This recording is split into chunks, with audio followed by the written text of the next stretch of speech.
नमस्कार दोस्तों, मैं मनीष स्वागत करता हूं आपको अपने इस यूट्यूब चैनल पे। दोस्तों, जुलाई 2024 में डीए कितना बढ़ेगा?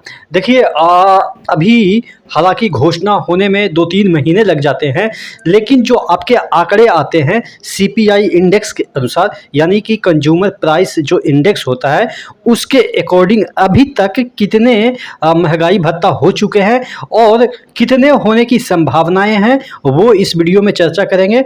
8वें पे कमीशन जो कि आनी थी, हालांकि अभी तक कोई संसद भवन में अभी चर्चा नहीं हुई है।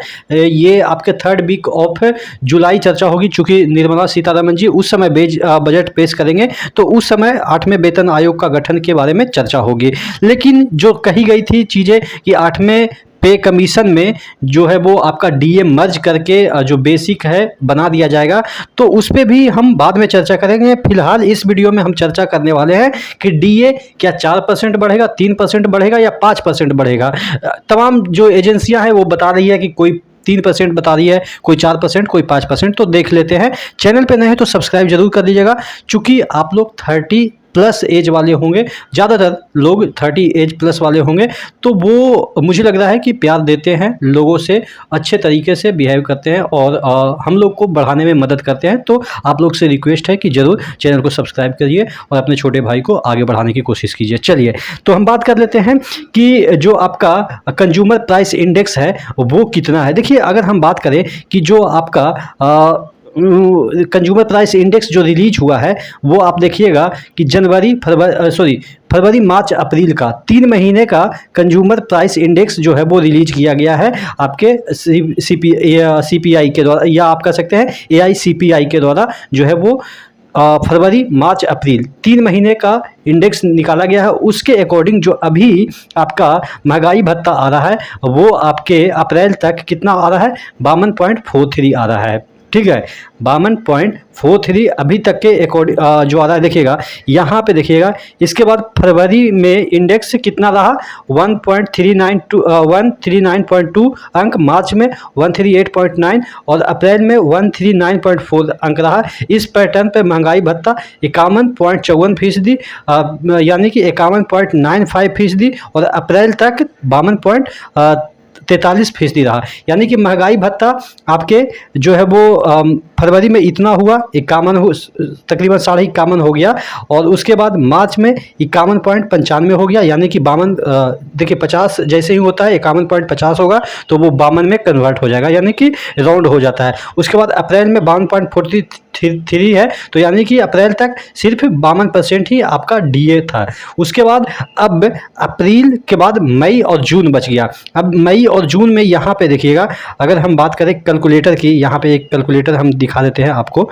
यहाँ पे देखिएगा, ये कैलकुलेटर है। अब इस कैलकुलेटर में जैसे ही, एक मिनट इसको क्लोज कर देते हैं ऐड को। इस कैलकुलेटर में जैसे कि अगर आप देखेंगे कि अभी तक जितने भी साल का महंगाई भत्ता है वो कैसे कैलकुलेट करता है, तो यहाँ पे मैं आपको दिखाता हूँ।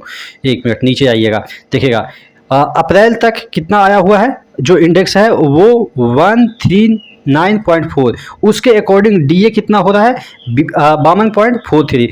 अगर आपका देखिएगा यहाँ पे आप देखिएगा, कहने का मतलब ये है कि आप यहाँ पे देख रहे हैं कि जैसे इंडेक्स में ऊपर नीचे बढ़ोतरी कभी घटोतरी होती रहती है। यहाँ पे देखिएगा, जो जनवरी था वहाँ पे 138.9 था, उसके बाद फरवरी में यहाँ पे आपको देखने को मिला 0.3 का इंक्रीजमेंट देखने को मिला। फिर मार्च में यहाँ पे देखिएगा कि 0.3 यहाँ पे डिक्रीज हो गया, यहाँ 139.2 से 138.9 आ गया, यानी कि घट गया। लेकिन फिर भी यहाँ पे डीए में आपको बढ़ोतरी ही देखने को मिल रही होगी, यानी कि ऊपर नीचे होता रहता है, लेकिन डीए हमेशा ऊपर ही जाता है। आप देखेंगे जितना भी ग्राफ में देखिएगा, हमेशा डीए ऊपर ही जाता है। इसके इंडेक्स में ऊपर नीचे हो सकता है, चूंकि वो समय के अकॉर्डिंग रहता है, इसलिए ऊपर नीचे हो सकता है, लेकिन डीए हमेशा नीचे नहीं होता है, हमेशा ऊपर ही होता है। उसी तरीके से अप्रैल में हम चले जाएं तो यहाँ पे 0.5 की इंक्रीमेंट हुई अप्रैल में चले गए तो, और यहाँ पे आपके डीए जो है वो कितना हो गया, 42.43, यानी कि मिलना कितना है, 52.43, यानी कि 52 ही मिलेगा, चूंकि 52.50 होगा तभी आपको जाके 53 होगा। उसके बाद अगर मई में, अभी रिलीज नहीं हुआ है डेटा, जैसे ही रिलीज हो जाता है आपको पता चल ही जाएगा, मई में अगर कुछ भी नहीं बढ़ता है, सपोज 39.4 ही रहता है, तो यहाँ पे हम 39.4 दे देते हैं। देखिएगा 139.4, 1 मिनट देखिएगा 139.4। तो देखिएगा सेम ही हमने दे दिया, कोई भी अंक की बढ़ोतरी नहीं किया, फिर भी यहाँ पे महंगाई भत्ता कितना हो गया आपके मई में 52.86 यानी कि 53 हो गया। अब जून में हम चले जाते हैं। जून में अगर हम फिर भी नहीं बढ़ाते हैं 139 कर देते हैं 39.4, फिर भी देखिए बढ़ रहा है, डीए फिर भी बढ़ गया, अभी कुछ भी नहीं बढ़ा रहे हैं अंक, हालांकि बढ़ेगा लेकिन नहीं बढ़ाने के बावजूद आपके 53.14 आ जाते हैं, यानी कि आपके 3% की बढ़ोतरी 50 जो मिल रही है उसमें 3% की बढ़ोतरी आपको जरूर देखने को मिलेगी ही, ये 100% मान के चलिए। अब इसमें कुछ देख लेते हैं कि अगर 0.5 की बढ़ोतरी हर महीने होती है 0.5 की, यानी कि यहाँ पे अगर 9 लिख लेते हैं तो यहाँ पे 52.51 आ गया मई में, और फिर जून में देख लेते हैं यहाँ पे भी 0.5 की बढ़ोतरी कर देते हैं, तो यहाँ पे 139 पॉइंट यानी कि 40.3 140.3, 1 मिनट 40.3 तो यहाँ पे देखिएगा 53.26, यानी कि फिर भी 5.5 और 0.5 की बढ़ोतरी भी करते हैं, फिर भी आपके 53 यानी कि 3% की बढ़ोतरी देखने को मिल रही है। लेकिन अगर यहीं पे हम 144 कर देते हैं, तो 44 अगर कर देते हैं तो देखते हैं कि कितना बढ़ेगा 53.60, यानी कि लगभग अगर 44 से 4% जो पॉइंट है वो इंडेक्स में बढ़ता है, तभी जाके आपको 4% का डीए बढ़ने का संभावनाएं दिख रही है। तो टोटल कहने का मतलब ये है कि आपको थोड़ा सा यहाँ पे पेशेंस रखनी है कि कितना बढ़ सकता है, 3 या 4 यही आसपास मुझे दिख रहा है। हो सकता है कि इसमें अगर उछाल आए, इसमें अगर इन दोनों में उछाल आए तो हो सकता है 5% भी डीए बढ़े, लेकिन कम से कम 3% तो बढ़ेगी ही बढ़ेगा, ये 100% सिक्योर मान के चलिए।